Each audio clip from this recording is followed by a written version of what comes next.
Assalamualaikum warahmatullahi wabarakatuh. Yang saya hormati Bapak Sandi selaku pengampu mata pelajaran sejarah serta teman-temanku yang saya banggakan.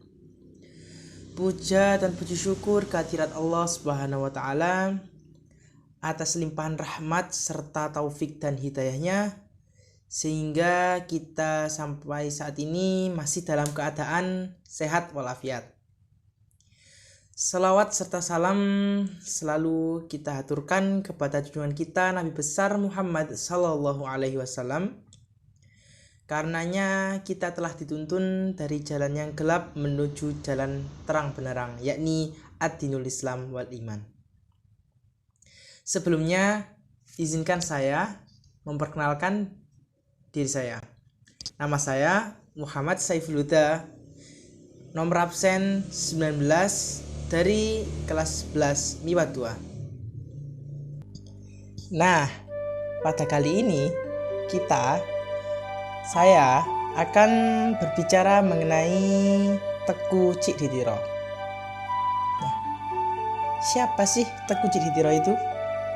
Asal kalian tahu, Teku Cikditiro ialah salah satu dari ratusan bahkan ribuan pahlawan nasional Indonesia yang berasal dari Aceh. Nah, Teku Cikditiro ini memiliki nama asli yakni Muhammad Saman. Beliau adalah putra dari Tengku Syekh Ubaidillah. Sedangkan ibunya bernama Siti Aisyah, yakni putri dari Tengku Syekh Abdussalam Mudatiro. Beliau, Teku Cikditiro, lahir pada tanggal 1 Januari 1836 yang bertepatan dengan 1251 Hijriah di Dayah Jruweng, Kenegerian Cumbok Lamlo Tiro, daerah Pidi, Aceh. Beliau dibesarkan dalam lingkungan agama yang sangat ketat.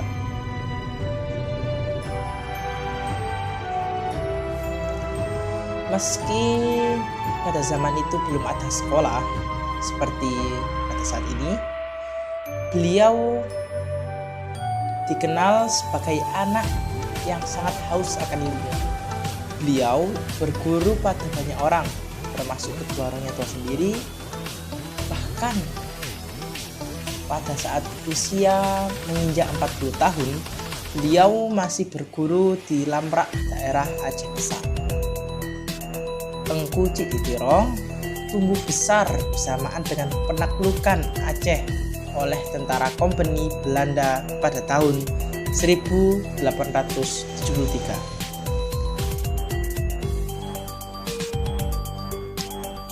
Pada tahun tersebut, yakni tahun 1873, daerah Aceh Besar jatuh ke tangan Kompeni dan kekuatan Aceh mulai lemah. Ketika Teku Cikditiro menunaikan ibadah haji di Mekah, beliau tak lupa terus memperdalam ilmu agama saat berjumpa dengan pimpinan-pimpinan Islam yang ada di sana. Dari situ pula, beliau mulai mengetahui tentang perjuangan para pemimpin-pemimpin tersebut dalam melawan imperialisme dan kolonialisme.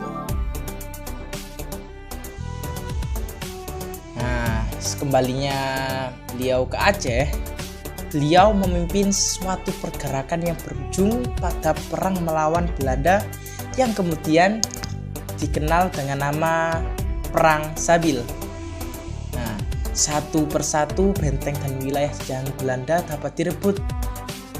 Pada bulan Mei tahun 1881, pasukan Muhammad Saman atau Teku Cikditiro dapat merebut benteng Belanda Lambaro, Aneuk Galong, dan lain sebagainya.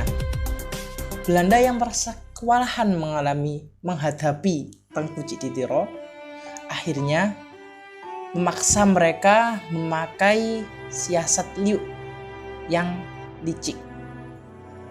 Mereka membayar seorang pekerja dan wanita dari kerajaan Aceh untuk mengirim makanan yang sudah dibumbui racun.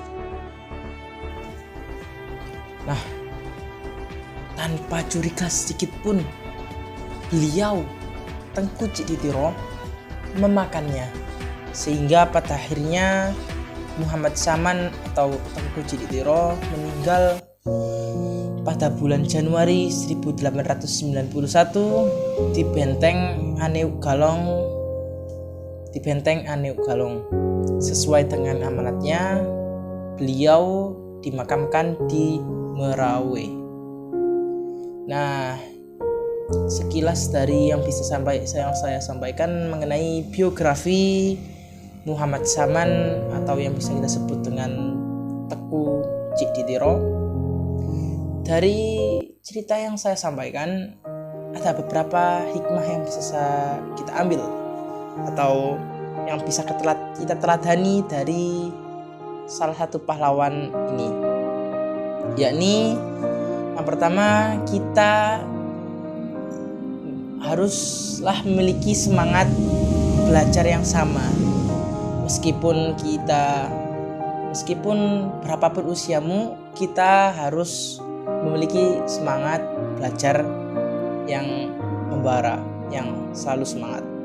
Yang kedua, kita haruslah berbakti pada orang tua seperti yang dilakukan oleh Tengku Cikditiro. Kemudian kita mengetahui bahwa sumber ilmu dapat dari mana saja, kapan saja, dan di mana saja, sehingga kita tidak terpaku pada tempat, pada waktu maupun suasana, melainkan kita dapat belajar dari segala hal yang telah kita alami. Ya, begitu saja dari saya. Apabila ada kesalahan dalam perkataan saya pribadi mohon maaf sebesar-besarnya. Wabillahi taufik wal hidayah. Wassalamualaikum warahmatullahi wabarakatuh.